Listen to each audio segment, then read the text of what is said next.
Santa Catarina tem duas grandes vertentes. Uma se dirige ao interior e a outra à área litorânea.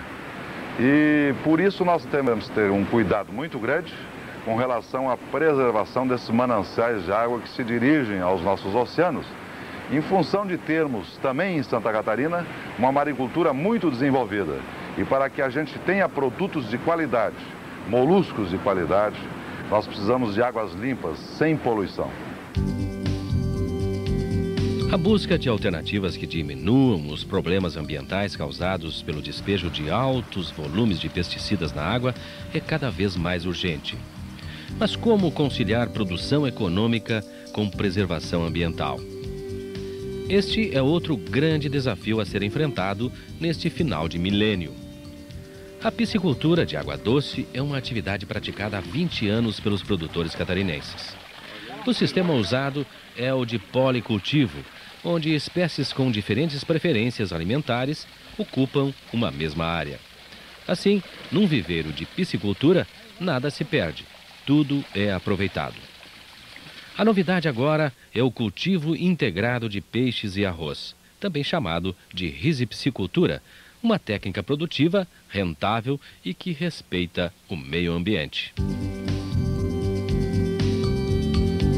A dupla arroz e peixe, na prática, tem mostrado que faz muito sucesso. É que o peixe, nas quadras de arroz, tem uma função muito importante. Confira. O peixe se alimenta de plantas que vivem na água, entre elas as ervas daninhas como o arroz vermelho e o capim-arroz que prejudicam a lavoura. O peixe também come insetos nocivos, entre eles a bicheira da raiz, conhecida no meio científico como Oryzophagus oryzae, uma das principais pragas que costuma atacar as lavouras de arroz irrigado. Quem ganha com isto é o produtor e o meio ambiente.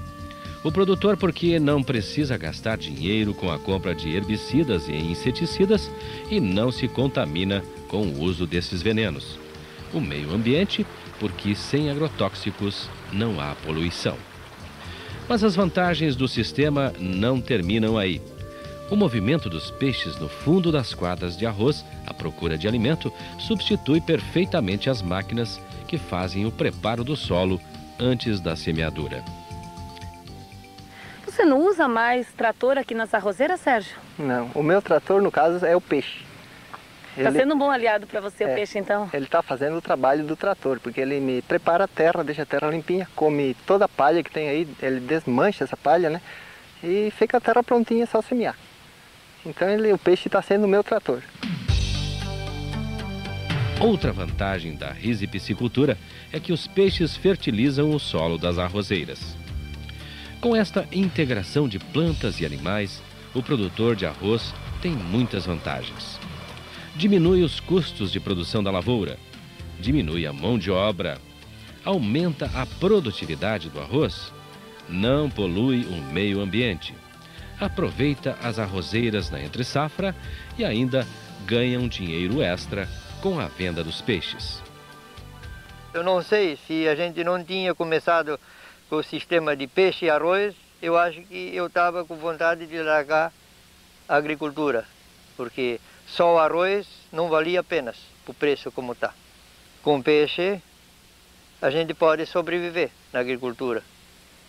Se a gente não tem nada para comer, come peixe com arroz. Dá para sobreviver também. Até aqui deu para a gente ver que a risipicicultura é um bom negócio e também a melhor solução para uma produção sustentável de alimentos. Mas para criar o peixe no meio da arrozeira, você precisa fazer algumas modificações nas tradicionais quadras de arroz.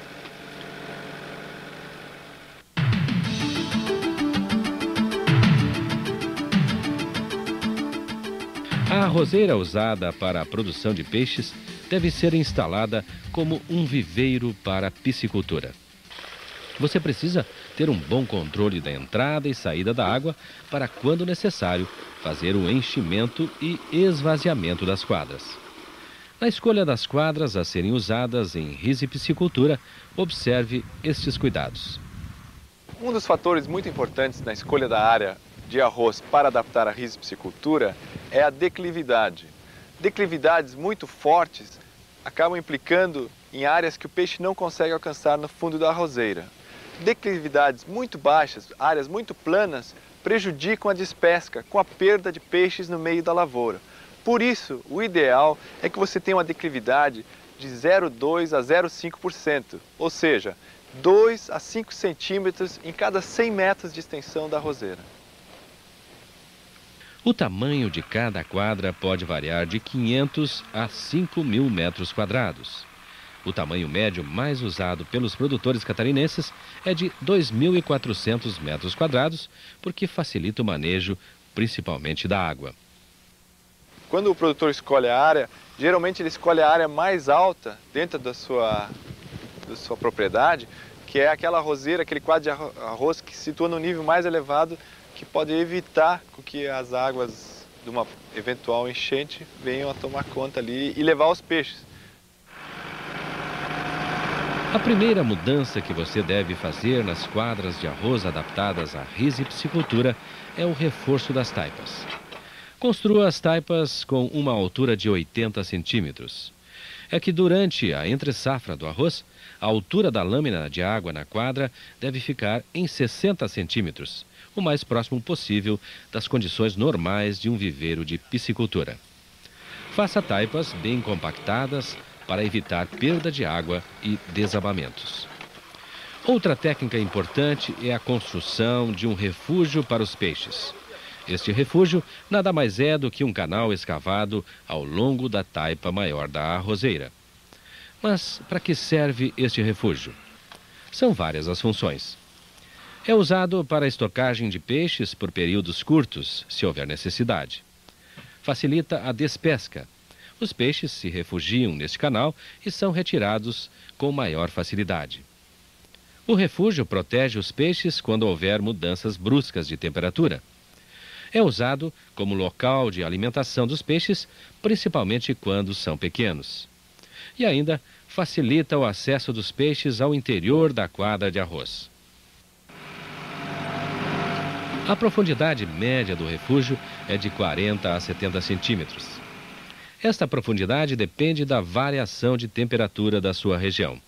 Quanto maior for a queda da temperatura à noite, mais fundo deverá ser o refúgio. Outro detalhe é que o fundo do refúgio jamais deverá estar abaixo do nível do canal de drenagem da quadra. Durante a despesca dos peixes, é fundamental o esvaziamento completo da quadra. A área do refúgio deve ser em torno de 5% da superfície total da quadra de arroz.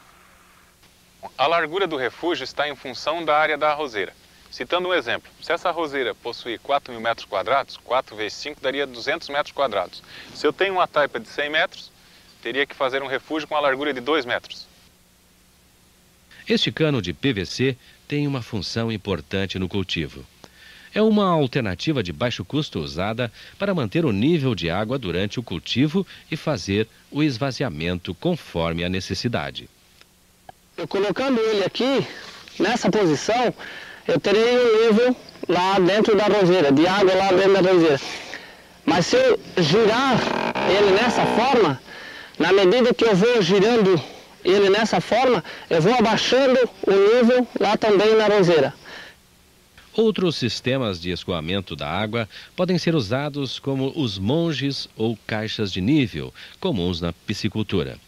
Estes sistemas são usados especialmente em áreas superiores a 2.500 metros quadrados. A proteção das quadras contra a entrada de peixes selvagens, como a traíra e a piava, é muito importante.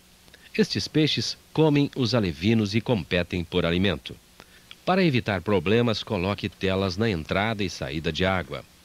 Para alevinos de aproximadamente 10 centímetros, use uma tela como esta, com malha de 10 milímetros. A tela também evita que os peixes cultivados escapem pelo sistema de drenagem.